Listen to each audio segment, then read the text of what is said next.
पुण्यामधल्या पार्टीवरून राजकीय घमासान सुरू आहे। पाहूयात त्याच संदर्भातल्या टॉप 9 बातम्या। प्रांजल खेवलकरांच्या वकिलांकडून पुणे पोलीस आयुक्त ससून हॉस्पिटलला पत्र। पोलिसांनी टाकलेला छापा, ससून रुग्णालयामध्ये रक्ताचे नमुने घेतानाचा फुटेज देण्याची मागणी। ससूनचा अहवाल आम्हाला अद्याप प्राप्त झाला नाही। अहवाल थेट कोर्टामध्ये सादर केला जाणार असल्याचं आम्हाला सांगितलं, रोहिणी खडसेंचं ट्विट। कराडी पार्टी प्रकरणी ससून रुग्णालयाचा प्राथमिक अहवाल पुणे पोलिसांकडे सादर। खडसेंचे जावई प्रांजल खेवलकरांनी मद्यसेवन केल्याचा अहवाल, सूत्रांची माहिती। जावई दोषी असल्यास समर्थन नाही, पण माझा जावई कधी ड्रग्ज घेत नाही। पुणे पोलिसांची कारवाई संशयास्पद, एकनाथ खडसेंकडून संशय व्यक्त। माझा जावई दोषी असेल तर मी समर्थन करणार नाही। संध्याकाळी कसं समजलं यांना रेड घालायची एका व्यक्तीवर, पण जे काही या तपासातला भाग आहे मी याच्यावर आज बोलू इच्छित नाही।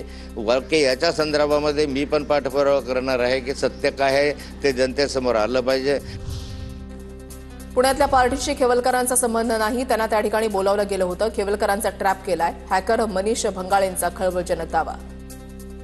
मी साधारण 1 किंवा 2 दिवसांमध्ये मी पुणे पोलिसांना ह्या सगळ्या टेक्निकल बाब मी सांगणार आहे। पुणे पोलिसांनी चौकशी जर केली आणि त्यांचे फोन रेकॉर्ड्स आणि सगळे मॅच करायचा प्रयत्न केला तर त्याच्यामध्ये पण त्यांना स्पष्टपणे दिसून येईल की या प्रकरणामध्ये प्रांजल खेवलकरचा सहभाग होता की नव्हता। संपूर्ण प्रकार संशयास्पद वाटतो। 4 दिवस वॉच ठेवून खडसेंच्या जावयावर कारवाई केली, संजय राऊतांचा आरोप।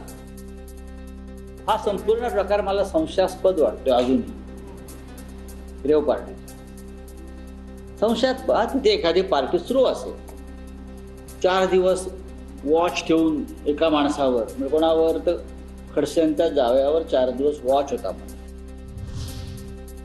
एकनाथ खडसे ॲडव्होकेट असीम सरोदेंच्या भेटीला खडसेंनी सरोदेंकडून कायदेशीर सल्ला घेतला। पुणे पार्टी प्रकरणामध्ये खडसेंच्या जावयाला पोलिसांकडून अटक।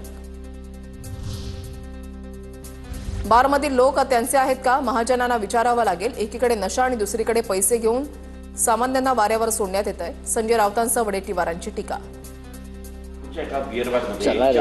शासकीय फाईल घेऊन अधिकारी बसलेले आहेत, तिथे कामकाज होत आहे। व्हिडिओ